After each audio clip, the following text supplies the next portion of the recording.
অঙ্গনারী কর্মী ও সহায়িকারা কালো দিবস পালন করুন।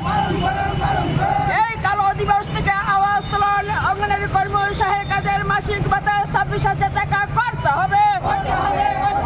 এই কালো দিবস অনুষ্ঠান থেকে আওয়াজ তুলুন। অঙ্গনারী কর্মী ও সহায়িকাদের মাসিক ভাতা 26,000 টাকা করতে হবে। নইলে সংগ্রাম, নইলে আন্দোলন। এই বিপ্লব জিন্দাবাদ।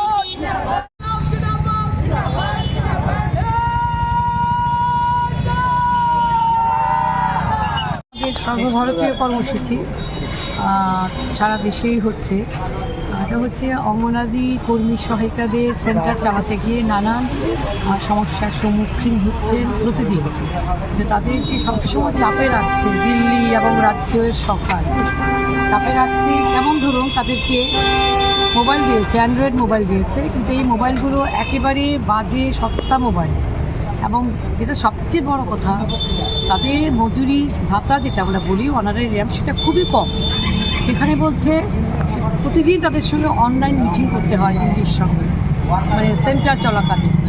ঠিক আছে, সেটা তো তারা করছে মোটামুটি, এখন অনেকটা অভ্যস্ত হয়েছে, করতে পারছে। কিন্তু ওই যে রিসার্চ করা, মোবাইল রিসার্চ করার যে পয়সা দেওয়ার কথা, এটা তারা একটা পয়সাও দেয় না, কোনো সময় দেয় না।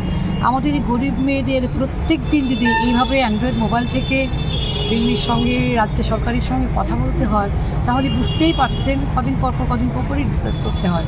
কিন্তু ওরা এই ব্যাপারে একেবারেই চুপ। আমরা সোশ্যাল ওয়েলফেয়ার, সোশ্যাল এডুকেশনের অধিকর্তার সঙ্গে আমরা সাক্ষাৎ করেছি, আমরা সমস্ত বলে এসেছি।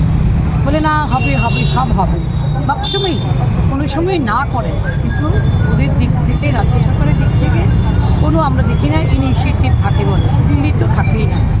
তারপরে ধরুন তাদের ভাতা নিয়েও অনেক গণ্ডগোল হচ্ছে। অনেক বরাদ্দ কমিয়ে দিয়েছে বাজেটে, যেটা দিত প্রতি বছর সেটা অনেক কমিয়ে দিয়েছে।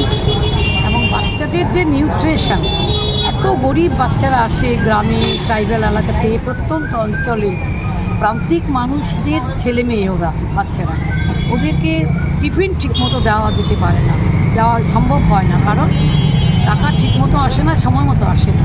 তো সিডিপিও সুপারভাইজারে বলে তোমরা তোমাদের টাকা দিয়ে চালিয়ে দাও, আমরা পরে টাকা দেবো। অনেক অঙ্গনাদি কর্মীরা কিন্তু করে, নিজেদের ব্যক্তিগত তহবিল থেকে পয়সা এনে টিফিনের ব্যবস্থা করে, কিন্তু সেই টাকা আদায় করতে তাদের প্রতিদিন অনেক সমস্যার সম্মুখীন হতে হয়। তা আমরা বলেছি এগুলো সব দূর করতে হবে, না হলে আইসিডিএসের সেন্টার ভালোভাবে চালানো সম্ভব না। সুতরাং আমাদের অঙ্গনাদি কর্মী সহায়িকা ইউনিয়ন, সারা ভারত শ্রমজীবী নারী সমন্বয় কমিটি, সর্বোপরি আমাদের সিআইটির তরফ থেকে আমরা বারবার এটা নজর আনছি, কিন্তু কোনো সুরাহা হচ্ছে না। আমরা চাইছি আমাদের আজকে এই ছোটোখাটো বিক্ষোভের মধ্য দিয়েই যেন এটা সরকারের কানে আমরা করতে পারি। আপনারা সকলেই জানেন তারা যেসব সমস্যার মধ্যে কাজ করে, প্রতিদিন তাদের কাছে গিয়ে বিজেপির এলাকার ছেলেরা গিয়ে হিসেব চায়, খাতা দেখতে চায়, এগুলো একেবারেই ইললিগ্যাল, এগুলো করতে পারে না। প্রতিদিন তারা হয়রানির শিকার হয়, এগুলোও বন্ধ হওয়া দরকার। এটুকুই আমরা এটুকুই রাজ্য সরকার এবং কেন্দ্রীয় সরকার নজরে